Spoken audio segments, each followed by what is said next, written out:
अस्सलाम वालेकुम जी, मेरा नाम आमिर बिलाल है। नाजरीन, ईरान का वो मामला है जिसके ऊपर इजराइल को बहुत ज़्यादा तकलीफ़ है और अमेरिका ने भी अपना काफ़ी ज़्यादा उसने अपनी पॉलिसी में एक बड़ा चेंज लेकर आया है। एक बड़ी डेवलपमेंट हुई है जिसमें अमेरिका और इजराइल इकट्ठे बैठे हैं और उन्होंने ईरान के मामले के ऊपर डिस्कस किया है। इससे पहले इजराइल भी अपना एक पूरा प्लान जो है वो दे चुका है कि वो ईरान के ऊपर किस तरह वो हमला भी कर सकता है, किस तरह ईरान को डैमेज कर सकता है, उसको एटम बम नहीं बनाने देगा। इसके बाद ये इस तरह की मीटिंग होना एक बहुत बड़ा। और दूसरी तरफ अगर अमेरिका की बात करें तो अमेरिका जो है वो बिल्कुल अपोजिट साइड पर आ चुका है और वो चाहता है कि डिप्लोमेसी के थ्रू या मुज़ाकरात के थ्रू जो मामलात जो हैं उनको बेहतर किया जाए। तो इस तमाम तर सूरत हाल में दोनों ममालिक का एक पेज पर आना या ऐसे कह लें कि ईरान को लेकर मामलात को डिस्कस करना एक बहुत बड़ी पेशरफ्त है, जिसके ऊपर आज की वीडियो में हम बात करने की कोशिश करेंगे। और अल्टीमेट इस तमाम तर सूरत हाल का हल क्या है और मामलात किस तरफ जा सकते हैं उसके ऊपर भी आखिर में आपको बताने की मैं कोशिश करूँगा। सबसे बड़ी जो चीज़ हुई है वो ये है कि दोनों तरफ से अमेरिका और इजराइल के ऑफिशियल्स की जानिब से ये एक पहली मीटिंग है जो बाइडन के इक़्तिदार में आने के बाद, और इस मीटिंग में ईरान को डिस्कस किया गया है। अब अगर इससे पहले की थोड़ी सी सूरत हाल के ऊपर नज़र डालें तो जब से जो बाइडन आए हैं तो इजराइल को एक काफ़ी जो है ना उन्होंने एक टफ टाइम एक तरह से देने की कोशिश की, या ऐसे कह लें कि ऑन द पेज ये चीज़ है कि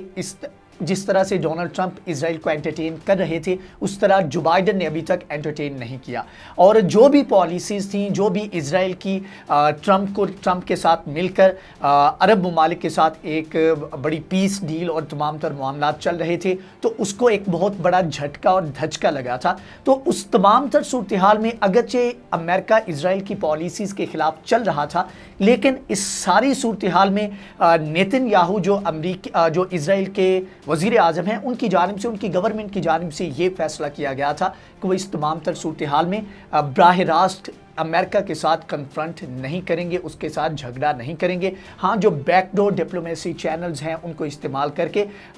अमेरिका की जो पॉलिसी है उसको तब्दील करने की कोशिश की जाएगी। ये भी उसी तरह के उसी सिलसिले की एक कड़ी है। अब इसमें तमाम तर चीज़ें जो डिस्कस की गई हैं, इसमें आपस में कह लें कि इजराइल का जो मौक़िफ़ है वो अपना मौक़िफ़ अमेरिका को समझाने की कोशिश कर रहा है और अमेरिका अपना तरीक़ाकार जो है उसके ज़रिए चलने की कोशिश कर रहा है। अब बात कर लेते हैं कि यहाँ पर अमेरिका का मौक़िफ़ क्या है और इजराइल का मौक़िफ़ क्या है। अब अमेरिका ये चाहता है कि तमाम तर चीज़ें जब 2018 में डोनाल्ड ट्रंप की जानिब से 2015 की एटम डील, जो एटॉमिक डील थी जो ईरान के साथ की गई थी, उससे जब उन्होंने विदड्रॉ किया तो एक बहुत बड़ा गैप आ गया। मतलब कि ईरान को मौका मिल गया कि वो यूरेनियम की इनरिचमेंट जो है उसमें इजाफा कर सके। और इस साल के आगाज़ में जनवरी में ईरान ने बाकायदा तौर पर यूरेनियम की इनरिचमेंट में इजाफे का ऐलान भी किया था। तो उसके बाद से जो बाइडन की अब पॉलिसी ये है कि वो 2015 की डील के ऊपर वापस जाए। अब ईरान यहाँ पर ये कहता है कि अगर आप 2015 की डील पर वापस जाना चाहते हैं तो 2018 के बाद आपने हमारे ऊपर जो पाबंदियाँ आयद की हैं उन पाबंदियों को ख़त्म किया जाए, उसके बाद हम मुज़ाकरात करने को तैयार हैं। अब जो बाइडन का यहाँ पर नुक्ता नज़र जो है वो बिल्कुल मुख्तलिफ है। जो बाइडन कहते हैं, उनकी एडमिनिस्ट्रेशन ये कहती है कि जब से 2018 के बाद से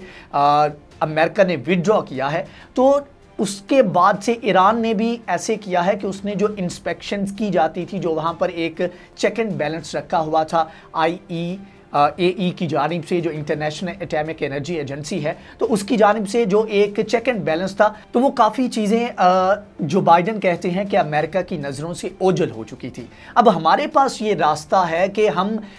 ईरान के साथ डील करें, उसके साथ मुज़ाकरात करें और एटलीस्ट जब एग्रीमेंट होगा तो हमें पता लगेगा कि ईरान कहाँ पर है, उसने वो एटम बम बनाने के करीब है, बना चुका है या क्या सूरत हाल है, तो हम उसको देख सकेंगे। लेकिन जो अभी की सूरत हाल है इसमें मामलात ख़राब होंगे, हम एक फुल फ्लैज जंग में भी नहीं जा सकते। तो ऐसे में ईरान के साथ हम फुल कन्फ्रंटेशन जो है उसका हम ख़तरा जो है वो मूल नहीं ले सकते। तो हमारे पास बेस्ट ऑप्शन यही है कि हम ईरान के साथ मुज़ाकरात करें। अब दूसरी तरफ अगर इजराइल की बात करें तो इजराइल इस तमाम तर सिनेरियो में ये देखता है, इजराइल कहता है कि जब आप मुज़ाकरात के इवन के 2015 में जब ये डील की गई थी इजराइल ने तब भी बहुत ज़्यादा मुखालफत की थी। तो इजराइल ये चाहता है, इजराइल ये कहता है कि आप अगर मुज़ाकरात करेंगे तो ये ऐसे है कि जैसे आप ईरान को एक नया मौका दे रहे हैं। अब यहाँ पर वो दलील ये देता है, प्रूफ ये देता है, वो ये कहता है कि आपने 2015 में डील की कि ईरान जो है वो यूरेनियम की इनरिचमेंट जो है वो तय करदा असूलों के मुताबिक रखेगा, लेकिन आप 5-6 साल गुजरने के बाद आप देखें कि 3.67% की जो इजाज़त थी ईरान को, उसके बाद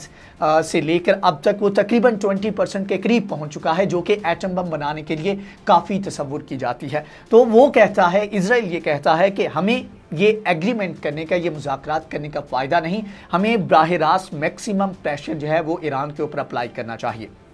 यहाँ पर नेतन्याहू की जानिब से रिसेंटली एक बहुत बड़ा बयान जारी किया गया जिसमें उन्होंने कहा कि कोई एग्रीमेंट होता है या नहीं होता, पूरी दुनिया हमारे साथ खड़ी होती है या नहीं होती है, अरब ममालिक हमारे साथ आते हैं या नहीं आते, अमेरिका हमारे साथ खड़ा होता है या नहीं होता, लेकिन हम हर हाल में ईरान को एटम बम बनाने से रोकेंगे। और इसके लिए रिसेंटली जो वज़ीर दिफा हैं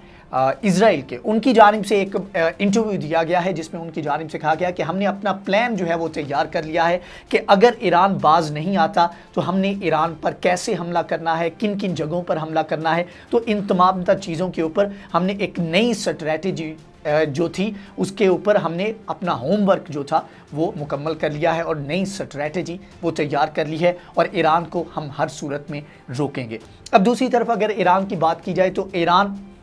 मुख्तलिफ तरीक़ों से मतलब कि बराह रास्त नहीं, बराह रास्त ईरान ने अपना टैक्टिक थोड़ा सा चेंज किया है, लेकिन यह है कि वो अपनी प्रॉक्सीज़ के ज़रिए इजराइल को और अमेरिका को टफ टाइम मुसलसल देता आ रहा है। और यहाँ पर ईरान ये चाहता है कि अगर आप डील करना चाहते हैं तो आप उस एग्रीमेंट के ऊपर आएँ जो 2015 में किया गया है, लेकिन उसके ऊपर भी आने से पहले 2018 के बाद से जो आपने हमारे ऊपर पाबंदियां आयद की हैं उन पाबंदियों को भी ख़त्म किया जाए, तो उसके बाद मुज़ाकरात जो हैं वो हो सकते हैं। अब सूरत हाल ये है कि तीनों ममालिक एक दूसरे के ऊपर इल्ज़ामात आयद कर रहे हैं, एक दूसरे के ऊपर मुख्तलिफ तरीक़ों से प्रेशर डालने की कोशिश कर रहे हैं और ईरान को दबाव में लाने की कोशिश की जा रही है, लेकिन ईरान भी मुख्तलिफ तरीक़ों से ख़ास तौर पर अमेरिका के ऊपर प्रेशर जो है वो बिल्ड कर रहा है। अब ये आने वाला वक्त बताएगा, देखेंगे कि कौन कितना प्रेशर बिल्ड कर पाता है और इस प्रेशर का क्या मुज़ाकरात की मेज़ पर आने के बाद कोई फ़ायदा भी होगा या नहीं, ये दोनों ममालिक और तीनों ममालिक इससे फ़ायदा भी उठा सकेंगे या नहीं, या फिर इजराइल वो फुल फ्लेज एक ईरान के ऊपर हमला कर देगा। ये भी